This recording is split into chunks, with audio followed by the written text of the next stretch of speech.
Hello everyone, आज हम करेंगे क्लास 4 की ईवीएस का chapter number 4 food. We require a lot of energy to go about a daily routine. हमें बहुत सारी एनर्जी की ज़रूरत होती है अपना जो रेगुलर रूटीन वर्क है वो करने के लिए। The food that we eat is converted into energy for the normal functioning of our body.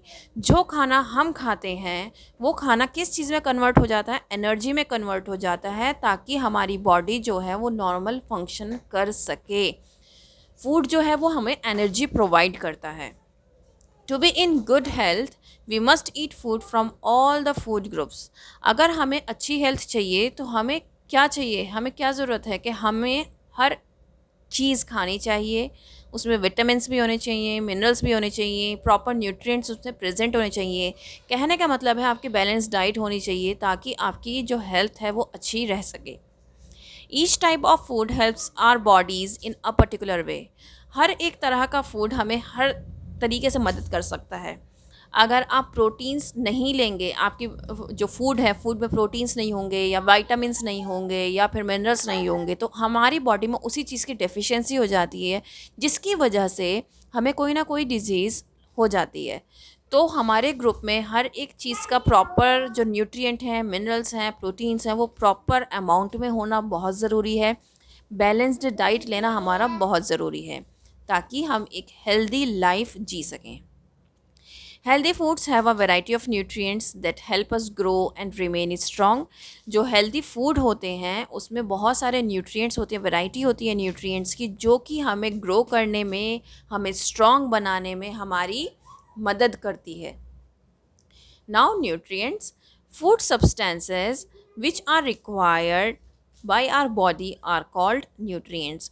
वो फूड सब्सटेंसेस जो हमारी बॉडी के लिए रिक्वायर्ड हैं, ज़रूरी हैं, उनको हम क्या कहते हैं? न्यूट्रिएंट्स कहते हैं। जैसे कि आपको रोज़ाना रेगुलर बेसिस पे दाल बहुत ज़रूरी है लेना, ज़रूर लेनी चाहिए, क्योंकि दाल में सबसे ज़्यादा प्रोटीन होता है जो कि आपकी बोन्स के लिए बहुत ही फ़ायदेमंद है। आपकी जो बोन्स हैं वो उससे स्ट्रॉन्ग होती हैं, आपकी बैकबोन को वो बहुत अच्छे से कवर करके रखता है, बहुत स्ट्रॉन्ग बनाता है। बहुत अच्छा जो प्रोटीन मिलता है वो हमें किससे मिलता है? दालों से मिलता है। All healthy food items have different nutrients like carbohydrates, proteins, vitamins, minerals and fats. जितने भी हेल्दी फूड आइटम्स होते हैं उनमें अलग अलग न्यूट्रिएंट्स होते हैं। किसी में कार्बोहाइड्रेट होगा, किसी में प्रोटीन होगा, किसी में वाइटामिन्स, किसी में मिनरल्स, फैट्स, वाटर, रफेज। हर एक चीज़ आपकी बॉडी के लिए ज़रूरी है और आपके अलग अलग फूड आइटम्स में ये प्रेजेंट होते हैं। A balanced diet contains all the different nutrients in the correct proportion।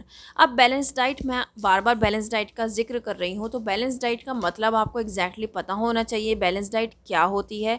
Balance diet का मतलब होता है कि ये जितने भी न्यूट्रिएंट्स हैं, ये जो अलग अलग न्यूट्रिएंट्स हैं, ये इनका जो प्रोपोर्शन है वो इक्वल प्रोपोर्शन में, करेक्ट प्रोपोर्शन में प्रेजेंट होनी चाहिए। हमारी बॉडी को जितनी जो चीज़ जितनी मात्रा में होनी चाहिए, हमारी बॉडी के लिए रिक्वायरमेंट है, उतनी ही उस खाने में प्रेजेंट हो, तो वो क्या होगी? हमारी बैलेंस्ड डाइट। अब हमारी बॉडी में कुछ मिनरल्स की भी बहुत ज़्यादा ज़रूरत होती है, जैसे कि calcium, iron, potassium, iodine, salt. हर एक चीज़ जो है हमारी बॉडी के लिए बहुत ज़रूरी है। तो मिनरल्स भी हमारी बॉडी के लिए बहुत ज़रूरी हैं, लेकिन ये कुछ कम अमाउंट में चाहिए होते हैं, क्योंकि कैल्शियम क्या करता है? हमारी जो बोन्स हैं और टीथ हैं उनके फॉर्मेशन में हेल्प करता है, जबकि आयरन किस चीज़ के लिए हेल्प करता है? हमारे ब्लड के लिए हेल्प करता है। तो इसलिए ये चीज़ें भी हमारी बॉडी में होनी बहुत ज़रूरी हैं।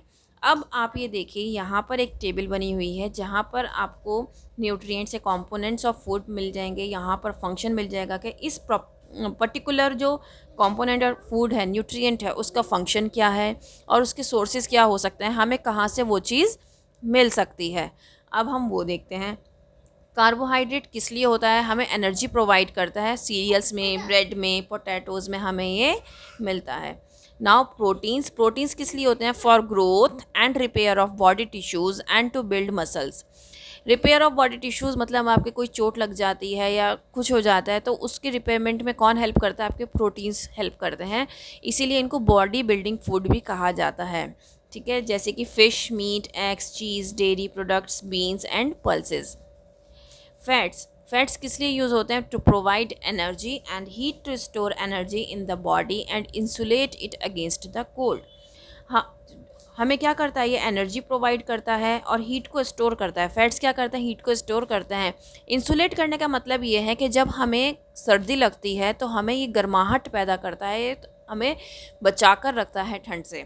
तो उसके लिए हमें क्या लेना चाहिए? बटर, ऑयल और नट्स। मिनरल्स एंड विटामिन्स क्या होता है? Needed in small amount to maintain food and health, sorry, to maintain good health and protect us from diseases. हमें जो मिनरल्स और विटामिन्स हैं ये कम मात्रा में चाहिए होते हैं, बहुत ज़्यादा मात्रा में नहीं चाहिए होते हैं हमारी बॉडी को, कम मात्रा में चाहिए होते हैं, लेकिन इतना चाहिए होता है कि जो हमारी हेल्थ है वो अच्छी रहे, बरकरार रहे और कोई भी हमें बीमारी ना हो मिनरल्स और विटामिन से रिलेटेड, क्योंकि इसकी डेफिशिएंसी होना भी आपके लिए बहुत ख़तरनाक हो सकता है और हम डिजीज़ से बचे रहें। और इसके लिए जो सोर्सेज हैं वो कौन कौन से हैं? सॉल्ट है, मिल्क है, फ्रूट्स हैं और वेजिटेबल्स हैं। फाइबर और रफेज, फाइबर और रफेज क्या होता है? हेल्प करता है हमें to ease the movements of food through the intestine, ताकि इजीली जो फूड का मूवमेंट है वो चला जाए इंटेस्टाइन से। ठीक है, आप एग्जाम्पल है इसका, जो सोर्स है इसकी क्या है? वीट, मेज़, ज्वार, रागी, ओट्स, वेजिटेबल्स एंड फ्रूट्स। ठीक है, आप खुद सोचिए, आप रेगुलर व्हीट की रोटी क्यों खाते हैं? ठीक है, आप मैदे की क्यों नहीं खाते हैं? मैदा आपके पेट के लिए बहुत नुकसानदेह है, वो बहुत देर से डाइजेस्ट होता है, इसीलिए हम बाहर की रोटी ज़्यादा प्रेफर नहीं करते हैं। घर में गेहूं के आटे से बनी हुई रोटी ही प्रेफर करते हैं। हम मैदे की रोटी, फ्लोर की रोटी जो मैदा होता है उसकी रोटी नहीं खाते हैं। Now water needed for cells and to maintain body fluids as well as for digestion. किस चीज़ के लिए? सेल्स बनाने के लिए और बॉडी फ्लूइड्स को मेंटेन रखने के लिए, डाइजेशन में, हर चीज़ में वाटर का बहुत बड़ा रोल है, जैसे कि फ्रूट जूस, मिल्क, वाटर। अब आप यहाँ देखिए, ये है food pyramid. The food pyramid is a triangular representation of all the components of a healthy and balanced diet। जितना भी आपको ये फूड पिरामिड दिख रहा है, ये देखिए, ये है फूड पिरामिड एग्जैक्टली। इसमें क्या है, क्या प्रेजेंट है इसमें, बहुत ध्यान से देखिए। जितने भी हमारी बैलेंस्ड डाइट में फूड होने ज़रूरी है, हमारी बैलेंस्ड डाइट होनी चाहिए, कितने न्यूट्रिएंट्स, कितने मिनरल्स, कितना रफेज, कितना कार्बोहाइड्रेट, कितना फैट्स हमारी बॉडी को चाहिए होता है, एक मील में हमें कौन कौन सी चीज़ें लेनी चाहिए एक हेल्दी डाइट के लिए, वो सारी चीज़ें इस फूड पिरामिड में प्रेजेंट हैं। ठीक है, it indicates the proportion in which food should be consumed from different food groups. ये इंडिकेट करता है कि कितना प्रोपोर्शन, कितनी मात्रा हमें किस ग्रुप से लेनी चाहिए। जैसे कि bread, serial, rice and pasta group है, ये हमें सबसे ज़्यादा लेना चाहिए। फ्रूट ग्रुप है, उसके बाद है यहाँ पर वेजिटेबल ग्रुप भी है, और meat, poultry, fish, dry beans, eggs and nuts group है, और milk, yogurt and cheese group, and fats, oils and sweets. जो चीज़ हमें सबसे कम लेनी चाहिए वो ऊपर है, फिर उससे ज़्यादा, फिर उससे ज़्यादा, और सबसे ज़्यादा हमें क्या लेना चाहिए वो नीचे लिखा हुआ है, bread, cereals, rice, pasta group. ठीक है, तो इस तरीके से ये फूड पिरामिड जो है ये डिवाइड किया गया है। नाउ नेक्स्ट है हमारा food preservation. Food preservation is the process of prevention or of decay or spoilage of food so that it may be fit for consumption for longer। Food preservation का मतलब क्या होता है? एक प्रोसेस है जिसमें हम खाने को सड़ने से बचा सकते हैं और हम उसको कंज्यूम कर सकते हैं, खा सकते हैं लंबे समय तक।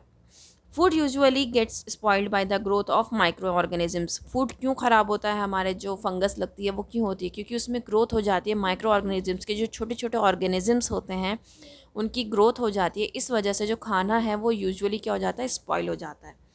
सम food such as seasonal fruits and vegetables are available in particular seasons and not in others. कुछ फूड्स ऐसे भी होते हैं जो सिर्फ एक पर्टिकुलर सीज़न में ही मिलते हैं, फ्रूट्स भी, वेजिटेबल्स भी, जो सिर्फ सीजन्स में ही मिलते हैं, सीजनल फ्रूट्स और वेजिटेबल्स होते हैं।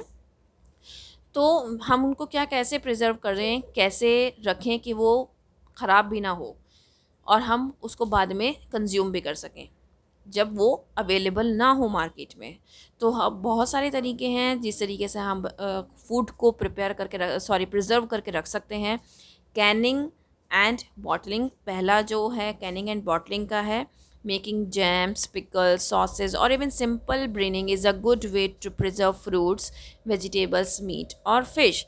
आपने देखा होगा कि मम्मी भी जैम्स वगैरह अचार डालती हैं, सॉस बनाती हैं। तो ये सब चीज़ें क्या आप उसको कैन में या किसी बॉटल में लिड के साथ, जिसका एयर टाइट कंटेनर में आप उसको प्रिजर्व करके फ्रीज़ कर सकते हैं, फ्रिज में रख सकते हैं, तो वो आपका लंबे समय तक चल सकता है। Drawing fruits such as grapes, apricots and plums can be dried and preserved। आप फ्रूट्स को ड्राई कर सकते हो और फिर उसको एयर टाइट कंटेनर में प्रिजर्व करके रख सकते हो। रेफ्रिजरेटिंग मीन्स आप फ्रिज में रख रहे हो। We use refrigerators in our homes to store food items. The low temperature inside a refrigerator prevents the growth of microorganisms in the food and prevents the food from getting stale। अब क्या होगा, जो refrigerator है हमारे घरों में present है, वो उसमें भी हम क्या करते हैं, फूड को स्टोर करके रखते हैं। उसका जो लो टेम्परेचर होता है उसकी वजह से क्या होता है, जो माइक्रो ऑर्गेनिजम्स की ग्रोथ है वो नहीं हो पाती है, जिसकी वजह से जो फूड है वो प्रिवेंट रहता है और सड़ता नहीं है। डीप फ्रीज भी कर सकते हो आप। If we freeze certain food items we can preserve them for a long period of time. अगर हमें बहुत लंबे समय तक कोई चीज़ को प्रिजर्व करके रखना है, किसी चीज़ को प्रिजर्व करना है लंबे समय तक, तो उसके लिए हमें उसको डीप फ्रीज करना पड़ेगा। ये चैप्टर आपका यहीं पर कंप्लीट होता है। अगर ये पसंद आया, आपको एक्सप्लेनेशन अच्छी लगे, तो लाइक शेयर ज़रूर करिएगा और चैनल को सब्सक्राइब करना बिल्कुल मत भूलिएगा। That's all, thank you.